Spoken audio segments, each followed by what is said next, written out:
please give me a warm Aarhusian welcome to our guests, Caroline and Simon.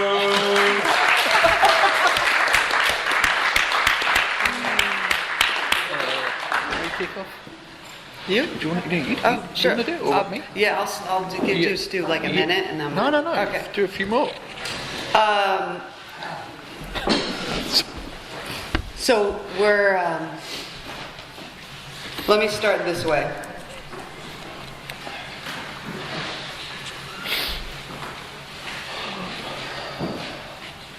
Page 89. Practical experience shows that nothing will so much ensure immunity from drinking as intensive work with other alcoholics. So here we are at step 12. Before we really get into it, there are some ideas that I've encountered in my life in Alcoholics Anonymous. There are even some ideas that I've had in my life in Alcoholics Anonymous. One of those ideas is that working with others is extra credit work, that it's for the advanced only,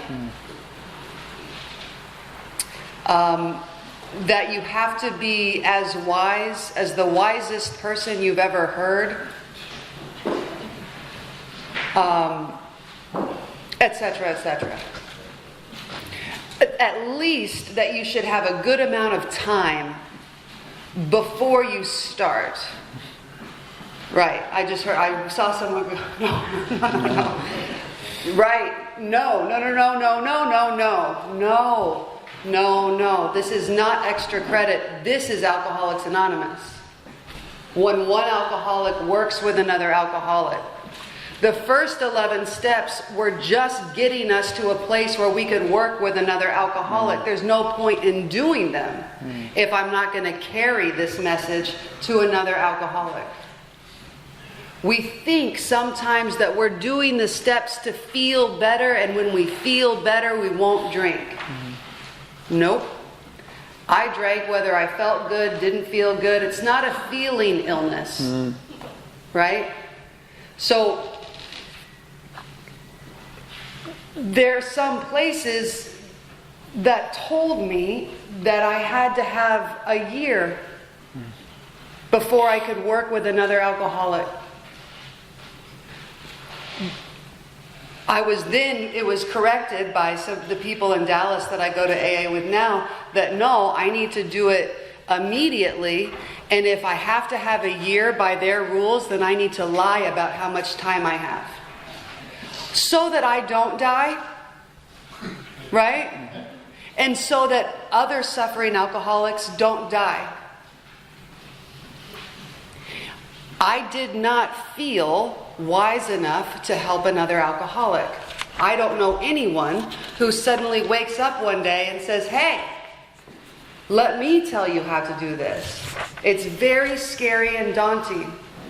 But we are not, remember that we are beyond human aid and we are beyond human harm. God is going to be getting others sober. I'm just showing them how to do the steps to connect to that God. That's it. Just to be clear, this is AA, not advanced AA, not a theory, not my version, not Simon's version, not Dallas' version. This is AA, working with others. Great, thanks, Caroline. We're going to divide up chapter 7, because in chapter 7 there's two parts. Can you hear me all right? Chapter 7 there's two parts. There's 12-step, how to do an effective 12-step call, and then when it flips to sponsorship. So we're going to do 89 to 96 in this session, not the whole thing, meat on the bones around it. And then in the session after dinner we're going to finish off step 12 with when it goes into sponsorship. Because it's an area that can, like Caroline was just alluding to, where it can be so mysterious on what to do, when to do it, how to do it, why not to do it in some cases, as I was told in the very early days. So I think hopefully we can provide some real clarity around 12-step and some real clarity around sponsorship that may just be useful to some of you when you engage in this activity. But I also learned that this is not an optional step, as you were alluding to. You know, I was told very early on that it is a responsibility of mine. You know, and it's not something that, like you said too, that you do if and when you can, if you've got a lot of time on your hands, or no, it's something that is part of the program. It is the program. So it says here in chapter 7, and they dedicated an entire chapter to this, and they break it down into 2. So it says, practical experience shows that nothing will so much ensure immunity from drinking as intensive work with other alcoholics. It works when other activities fail. This is our 12th suggestion. Carry this message to other alcoholics. You can help when no one else can. You can secure their confidence when others fail. Remember, though, that they are very ill. Now, carry this message. Well, what's this message? Well, this message is the message of Alcoholics Anonymous, which is, having had a spiritual awakening as the result of these steps, the previous 11 that have got me to this point, I have the responsibility to carry. I tried. It doesn't say I succeeded or excelled at or overachieved. It says we tried. And it's the trying that's the deal here, to carry this message, the message of the previous 11 steps, to other alcoholics, and to practice these principles in all of our affairs. And what they do in chapter 7 is they break up 12-step and sponsorship, which is focused on the first part of step 12. The second part of step 12, to practice these principles in all our affairs, are what's called the forgotten chapters, which is the next chapter, to wives. This is how can I practice these principles in my relationship. The next chapter, after to wives, is how can I practice these principles with the family when I've just gotten sober. The next chapter, to employers, how can I practice these principles at work? And then a vision for you, how can I practice these principles in my community? And those 4 chapters are dedicated entirely to the second part of step 12. Chapter 7, the first chapter, is splitting 12-step and sponsorship. I learned that. I didn't know that. But somebody sat down and showed me that. And then it made sense how they segregated it in the book. And I would say this, in that throughout the book, it is very clear on the instructions that the first 100 did in trying to carry this message. When they did that, later on in one of the other chapters, it says, in the first days of convalescence, this did more to ensure his sobriety than anything else. Mm-hmm. So I would, if anybody is saying the things that Caroline heard at the time, which was, you can't work with anybody until you've been sober 2 years, or you're not ready to do this yet, and I would question that and just go back to the book. You don't have to argue with it, but you just have to cross-reference what opinions we hear in Alcoholics Anonymous, what information we hear in the fellowship. Just cross-reference it with what the book says. That's what I was taught to do. That's great, thanks for sharing, but let me go and do my homework and see what the first 100 did. Because after all, that's what I want, is the results of what the first 100 did, the collective conscience of the fellowship at that time that wrote the book. Now it says here, there's a number of promises. To watch people recover, to see them help others, to watch loneliness vanish, to see a fellowship grow up about you, to have a host of friends. This is an experience you must not miss. Now it goes on to say, perhaps you are not acquainted with any drinkers who want to recover. Now I thought I saw a line in here that said, don't worry about it, just sit in an AA meeting and they'll come to you. But I can't see it anymore. I don't know if I was seeing something. But what it says is, you can easily find some by asking a few doctors, ministers, priests, or hospitals. I got to go out and ask? Yeah. we take the message to them. They don't come to the message. We are proactive, like what your home group does. They're out carrying the message out. It's what our home group tries to do. It tries to go out and speak to people and find ways of carrying this message. There is a flow of drunks in Alcoholics Anonymous that you can 12-step. There are people in Alcoholics Anonymous who have been sober multiple years that have not had a spiritual awakening as the result of the steps, that are miserable, will probably die or commit suicide, that can be helped. There are a lot of people in Alcoholics Anonymous who do not need to work the 12 steps. They're called moderate drinkers or hard drinkers. I have no idea why they're sitting in our rooms, but they're there. But it tells me to go find them. Go try to carry this message to people who haven't heard it. Go carry this message to people who are desperate. Go carry this message to people who are dying of a disease that nothing else would work for. They're the ones. But I've got to be proactive. I always have to take the lead. And it says here, I can easily find some by asking doctors, ministers, priests, hospitals, they'll only be too glad to assist you. So it's asking us to be proactive, but we can be, because of our own drinking experience, we can be uniquely useful to other alcoholics. And I will just share on that before moving on to the next page, that our group, we started to do that. And what ended up happening is we got a meeting in a detox unit. And then what ended up happening is we got another meeting in a detox unit. And then what ended up happening is that we started to get a flow of 12-step work through a couple of doctors. And then things start to happen. But I know back then, there weren't very many meetings. I understand that. And I know back then it was about going and creating it. But the mainstream fellowship today, there is a fellowship within the fellowship. There is the fellowship of the Spirit, who are people who are working the 12 steps of Alcoholics Anonymous, and then there's the mainstream fellowship. It's sad to say, but there are two different messages in Alcoholics Anonymous today. There are real alcoholics in Alcoholics Anonymous, but there are a lot of hard drinkers in Alcoholics Anonymous. The real alcoholic must have a spiritual awakening as a result of these steps. So if you are in the fellowship and if you are suffering and if you don't have a sponsor who has had the spiritual experience as a result of the steps in this book, you should go and seek that person out. Then it goes on to page 90. It says, when you discover a prospect for Alcoholics Anonymous, find out all you can about him. Doesn't say take him to a meeting. It says find out all you can about him. If he doesn't want to stop drinking, don't waste time trying to persuade him. You may spoil a later opportunity. This advice is given to the person, is given for the family also. They should be patient, realising they're dealing with a sick person. And this is for the approach through the family. And further down, we get an idea of his behaviour, the problems, the background, the seriousness of his condition, and the religious leanings. Why am I doing all that? I'm meant to take him to a meeting, aren't I? No, you need this information to put yourself in his place, to see how you would like him to approach you if the tables were turned.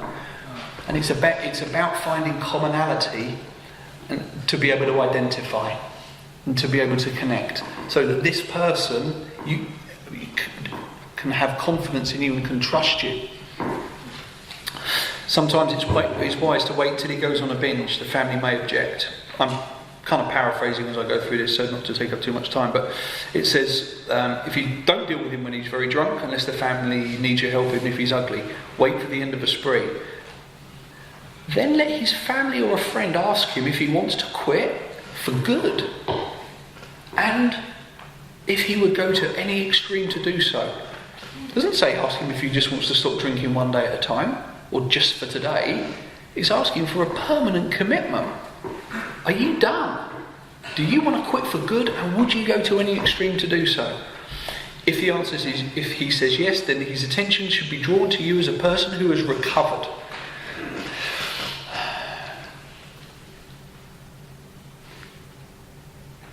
I cannot transmit something I don't have.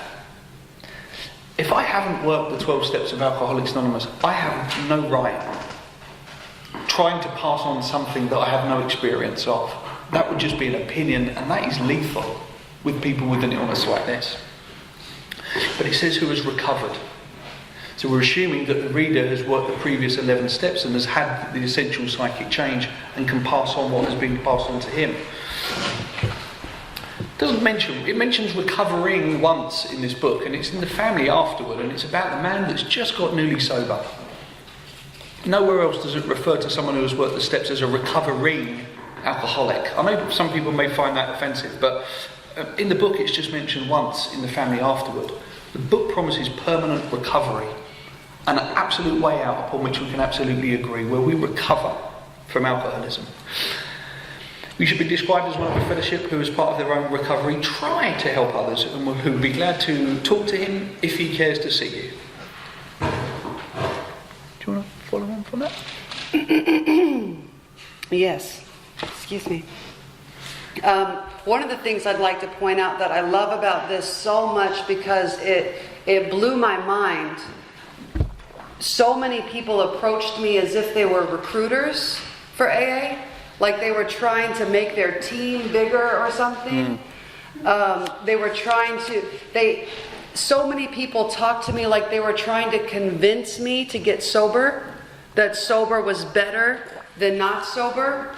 That has no place here. This is because there's a person out there who is sick, and they want to get better, and I'm the one who knows how they can get better. Yep. How remarkable is that? How remarkable that our common language is not do this, but here's what I did. That's I can't even think of other things that are like that. That I would want to learn as much as I can about him, so I can put myself in his shoes and see how I'd want to be approached if the situation was reversed. That's so remarkable. I'm so grateful that that's how I was approached. I'm so grateful. I told my story last night for anyone who missed it, and I wanted to get sober from one outside issue, but keep drinking. And I'm so glad that no one told me I had to stop drinking, because that would have turned me off of the rooms of Alcoholics Anonymous altogether. I need to know that I'm coming into a room of like people. I want to belong, a place where I belong. And my idea, especially today, now that it's been around so long, I have this idea of AA where it's the last place I belong. It's a bunch of people who say drinking is bad. Remember, we have no opinion on alcohol. We're neutral. Our job is to fit ourselves to be of maximum service. And if I have some agenda, I am not fit to be of maximum service. I am only trying to carry this message. What happens with that is between you and God. I'm not even trying to get you sober. I'm trying to carry this message. What happens with it is between you and God. And I hope there's not too much of me in the middle of it to muck it up. Great. Thanks, Caroline.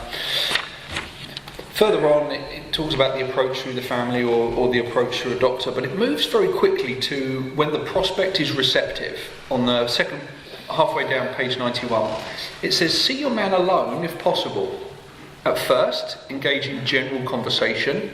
After a while, turn the talk to some phase of drinking. It doesn't say give him all the gory kind of details, but give him some phase of your drinking.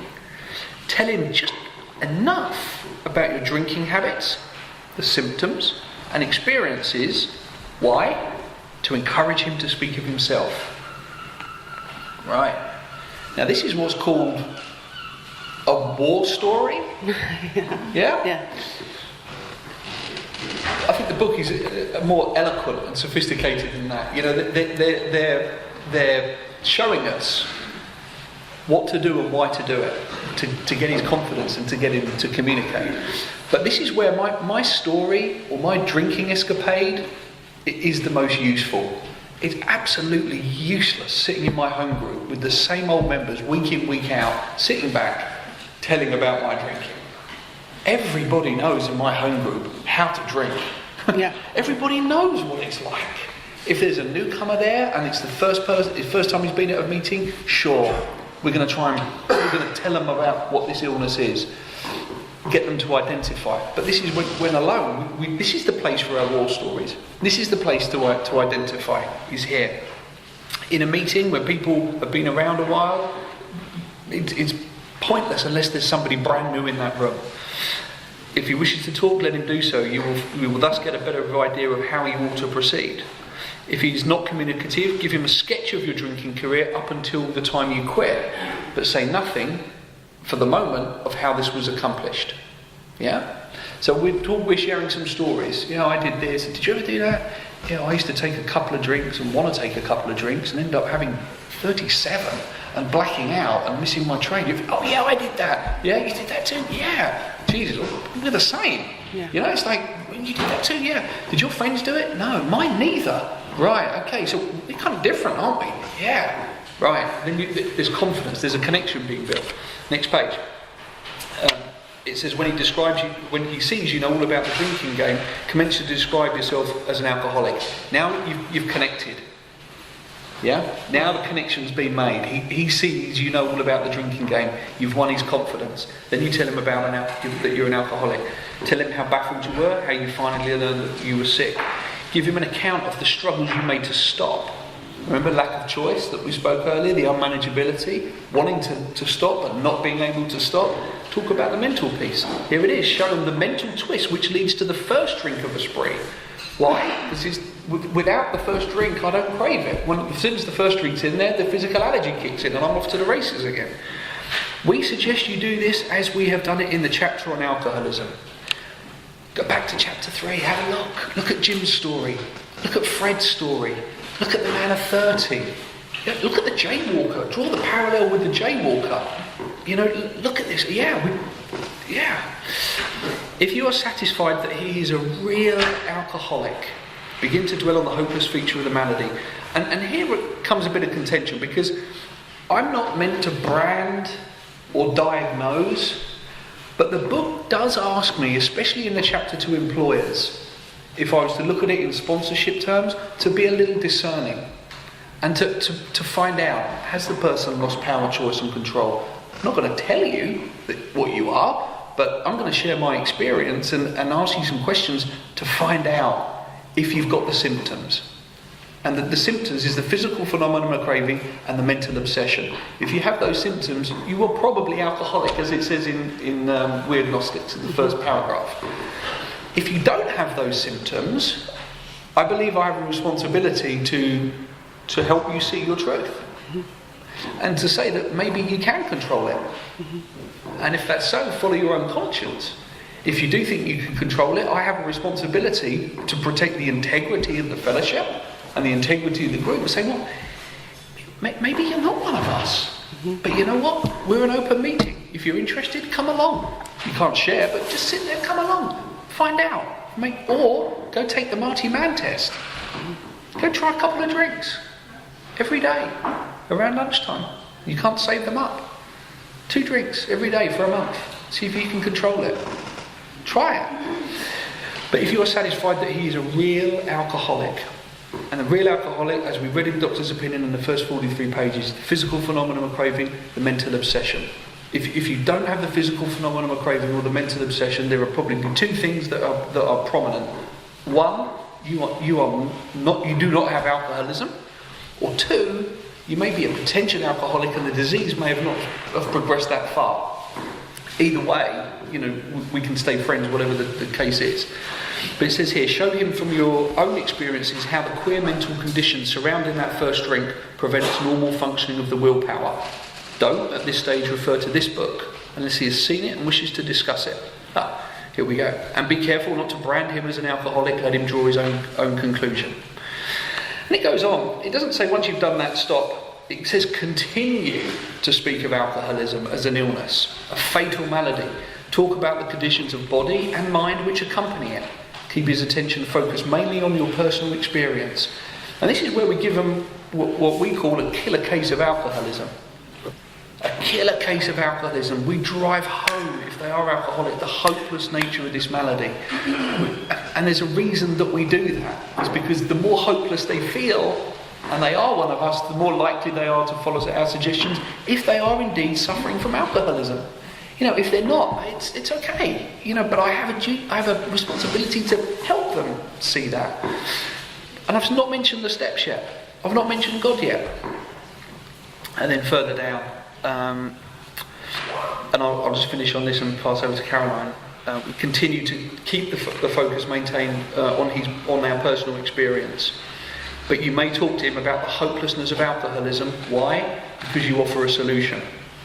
You may have your friend soon admitting he has many, if not all, the traits of the alcoholic. You got it. Then you got it. Yeah. He's conceded, he's admitted, yeah, that's me. Great. And it says here, even your protégé may not have entirely admitted his condition, he may become very curious to know how you got well. Let him ask you that question. And that takes me out of the way. And I agree with you, this recruitment drive around, whose group's bigger than who and for membership and bums on seats is just ridiculous. Let him ask you how you got well, if he will. So, I'll wait for them to say, so what'd you do? Yeah. And if they don't say that, what we do in our group is we say, aren't you curious to know what happened to me? But it says, tell him exactly what happened to you. Stress the spiritual feature freely.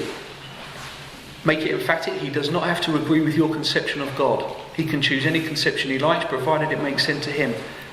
The main thing is that he be willing to believe in a power greater than himself, and that he live by spiritual principles. We're talking about God and the 12 steps of Alcoholics Anonymous on the first 12-step call. The first 12-step call. And if we've stuck to the stories and we've identified and we've made the right approach and the person said, what do? We talk about God on the steps on the first call. I haven't even mentioned an AA meeting yet. And yet there are people in our vicinity that when our group first started several years ago now, that were questioning why we're talking to the newcomer about God and the 12 steps. It's like, you can't do that, you'll frighten them off. Okay, well, please don't argue with us. We don't want to argue with you. The co-founders have kind of written it here. So it's not us that you're arguing with, it's actually the book and the co-founders and the first 100 members of AA. This is what it instructs us to do, We don't need to fight about it, we're going to carry on just kind of doing what the co-founders set out to do. And if the newcomer gets frightened off, then maybe the newcomer needs to go drink, or maybe they haven't had enough. But it's better, and I don't wish misery on anybody, but it really is better that they come done out of ideas and approach this rather than full of lots of ideas. It's better that they are done and hopeless. But we're talking about God and the 12 steps on the first 12-step call. Now, what happens to the drunk after that? I'm not responsible for carrying the drunk. I'm just responsible for carrying this message, and I just let God. That's my job, and I just let God deal with the result. Again, I'm always struck when I read this at how different this was to how I was taught. I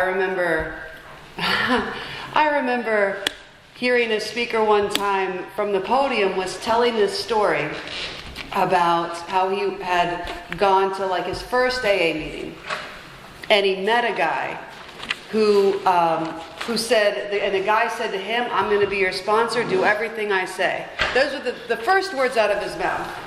And the first thing is, do everything I say. Rule number 1, don't drink. Right? Okay. So he's like, okay. And ultimately he leaves the meeting and he goes to the liquor store and gets a drink, and he's walking down the street with this bottle, and the next thing he knows, this same guy drives up rolls down the window, points a gun at him, and says, "I said don't drink!" And I thought, oh my God. Wow. Someone's going to have to follow me with a gun every day. Oh no. And I was panicked. I thought, what if my sponsor doesn't have a gun? How will he stop me? I mean, I did. This idea, this is the opposite of my introduction in some ways to what working with others was like, to the way working with others needed to be.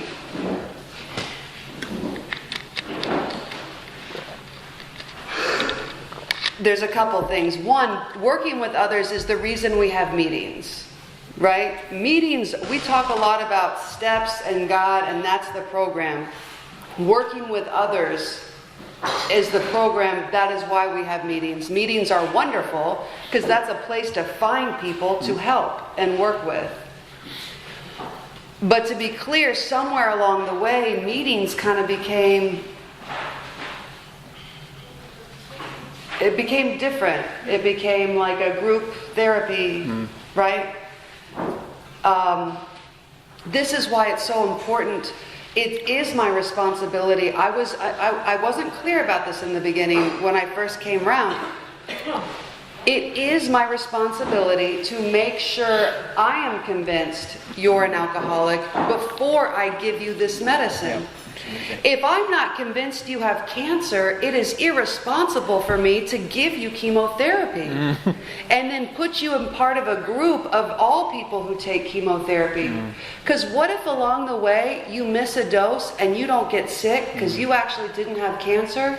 And then you start thinking, oh, jogging cures cancer. Because I stopped taking chemotherapy, I just started jogging, and now I'm all better. Yeah. And then I go and tell everyone with cancer, stop taking chemotherapy, you just need to jog. Yeah. And on and on and on. So it is my responsibility not to diagnose you with alcoholism, but not to give this, not to mislead you that you need something that I'm not convinced you need.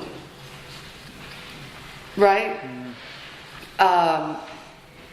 And then I love that the strategy here, and I don't even mean to say strategy, but is to let them ask me how I did it. So that everything I say as a sponsor is, here's what I did. And if they ask me something that I haven't had an experience with, I can say, I don't know. Yeah. The most powerful words my first sponsor said to me was, I don't know. I couldn't believe she wasn't just making some shit up just to sound good. I was shocked. She didn't know and then said, I don't know. That was very powerful. The whole spirit of this is to be useful, period. Love and tolerance, and to be useful. Not to start a prohibition movement. Where are we in the book? Just the top of 94. Top of 94. Yes, okay. Outline the program of action, explaining how you made a self-appraisal, how you straightened out your past, and why you are now endeavoring to be helpful to him. It is important for him to realize that your attempt to pass this on to him plays a vital part in your own recovery. Actually, he may be helping you more than you are helping him. That's always been the case with me, 100% of the time. There is not a single attempt I made to carry this message that was for nothing.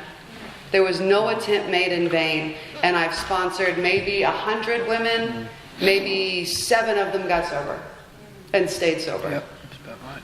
And that's, I might be a shit sponsor. No, it's about right. It's but this is again, remember the beginning of this is nothing Experience shows us that nothing ensures immunity from a drink as intensively working with another alcoholic. So every attempt I make to work with another alcoholic ensures my immunity from a drink. And this, by the way, is all throughout the book. I mean, Bill tells it in his story, when all other efforts failed. And I imagine him like playing tennis, taking a bath, taking off the necklace, whatever. When all that fails, intensive work with another alcoholic is ultimately what's going to free me from my suffering. Because my suffering is because of my self-centeredness. So always working with another person, seeking to be useful to another person is going to be the medicine for self-centeredness. Just last thing from my side, if I may. Yes. Is we outline the program of action. As Caroline said, we explain how we made a self-appraisal, step 4, how we straightened up our past, step 9, and why you're endeavouring to be helpful to him, step 12. So it's make it plain that he is under no obligation, that you only hope that he will try to help other alcoholics when he escapes his own difficulties. The guy's not even taken a step yet, and we're telling him that when he gets well, he's got to go help somebody else. And for a selfish, self-centered drunk like I was at step 1, when I heard that, I was like, jeez. But it's about communicating the truth of what's ahead. And because 12-step work, even though the guy's not even taken the first step yet, or the second step, is going to be important from the beginning. Yeah? Now, obviously, if I haven't done a 4th and 5th step, I can't show you how to do a 4th and 5th step. But if I have done a 4th and 5th step, but I'm not yet into my amends, I can show you how to do a 4th and 5th step. I can. I have that little bit of experience. If I've done the steps up until step 9 and I've been sober a week or 2 and I'm through into my amends already, I can show you how to take the first 9 steps. I don't have to give you an opinion or what I think. All I've got to do is sit down and go, God, show me. We got a book here, buddy. I can't remember what my sponsor told me, but let's see what it says. Yeah, that's right. I did 4 columns here. Yeah, okay, right. Do that. Do the 4 columns. I can do that stuff. I've done that stuff with guys. You can pass on where you are right now, and that's why they're saying 12-step work. It's important from the beginning, because if I've taken the first 3 steps, I'm already 3 steps ahead of the newcomer. I can show him how to do that because I've got the book to guide me. And that's the great thing about this, is that it's documented and I can always refer to it. Just last 2 things and then I'm done. It says your candidate may give reasons why he need not follow all of the program. I think that's the biggest joke in Alcoholics Anonymous. Worldwide, people in AA give reasons why they need not do the program. He may rebel at that thought, but don't contradict him. And then it goes on to say, once we spoke to him about God, once we spoke to him about the program, it then goes on to say, on your first visit, tell him about the fellowship of Alcoholics Anonymous. There is a difference. And I hear this a lot. When I came into the program, there are 2 things. The fellowship is one thing here, which is the meetings that we do, it's the conferences that we do, it's each other, it's the group, and then there's the program over here. And the program is the book. The program is in the book. There's 2 things, fellowship and program. Both are very, very different. The meetings and what we do here is the fellowship, the 12 steps is the program. I can't be in the program. I can be in the fellowship, but I take the program. I work the program. Further down it says if he is not interested in your solution, if he expects you to act as a bank of his financial difficulties, you may have to drop him until he changes his mind. Why? Because he's being insincere. His motives aren't right. If he's sincerely interested and wants to see you again, ask him to read this book in the interval. After doing that, he must decide for himself whether he wants to go on. He should not be pushed or prodded by you, his wife, or his friends. If he is to find God, the desire must come from within. My job is to 12-step him, give him a killer case of alcoholism, lay the kit of spiritual tools at his feet, and let him decide. If they are a real alcoholic and they are hopeless, they will naturally gravitate to the solution. If he thinks he can do the job in some other way, encourage him to follow his own conscience. We have no monopoly on God, but point out that we alcoholics have much in common. Let it go at that. And it says, do not be discouraged if your prospect does not respond at once. It doesn't say, rest on your laurels, sit back and wait for them to come. It says, search out another alcoholic and try again. You are sure to find someone desperate enough to accept with eagerness what you have to offer. We find it a waste of time to keep chasing a man who cannot or will not work with you. Now, I know that in the mainstream fellowship, dropping them it seems a little harsh, but it's not. If he can't or won't work all I've got to give is the 12 steps of Alcoholics Anonymous. That's all I have to pass on, is that experience. If they want that, I can give that to them. If they don't want that, I can't give that to them. And it says, if you leave them alone, why do we drop them? If you leave them alone, they may become convinced that they cannot recover by themselves. To spend too much time on any situation is to deny another alcoholic. The next part is about the second visit, when it flips to sponsorship. But I pretty much covered what I needed to cover on that first visit. I don't know whether you have seen this. Before we go into the break and get into the next part of this, the second visit, I think for me the reason it was very murky what my job as a sponsor was. I thought I needed to know the answer to every problem they ever had, and in the sense I did, because God. But I thought I heard sponsors say to their sponsees things like, well, don't do that, and you tell him, and you better go do this, and well, don't take that medicine, or no, you should definitely, you're going to want to go to the doctor. All these things, and that's why I thought I couldn't do that, because I don't know how to advise a person in anything like that. And I thought that's what sponsorship was, because there's this version of AA that's so similar to group therapy.